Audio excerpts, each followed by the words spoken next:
రాష్ట్ర వ్యాప్తంగా ప్రభుత్వం చేపట్టిన స్వచ్ఛ ఆంధ్ర స్వర్ణాంధ్ర కార్యక్రమం జోరుగా కొనసాగుతోంది. ప్రజలందరినీ భాగస్వామ్యం చేయడమే లక్ష్యంగా ఈ కార్యక్రమాన్ని ప్రతి 3వ శనివారం నిర్వహిస్తున్నారు. ఈ నేపథ్యంలో కనిగిరి ఎమ్మెల్యే డాక్టర్ ముక్కు ఉగ్ర నరసింహారెడ్డి ఈ స్వచ్ఛత ఉద్యమంలో ప్రతి ఒక్కరూ పాలు పంచుకోవాలని పిలుపునిచ్చారు. పరిశుభ్రమైన వాతావరణం ఆరోగ్యకరమైన సమాజానికి చాలా ముఖ్యమని ఆయన స్పష్టం చేశారు.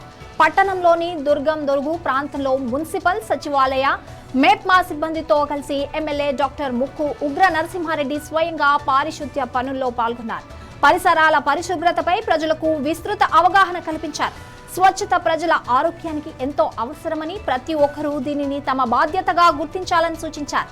సీఎం చంద్రబాబు నాయుడు నేతృత్వంలోని తెలుగుదేశం ప్రభుత్వం ప్రతిష్టాత్మకంగా చేపట్టిన స్వచ్ఛ ఆంధ్ర స్వర్ణాంధ్ర కార్యక్రమం విజయవంతం కావాలంటే ప్రజల భాగస్వామ్యం తప్పనిసరి అని అన్నారు. పరిశుభ్రమైన సమాజ నిర్మాణానికి అందరూ కలిసి రావాలని ఆయన కోరారు.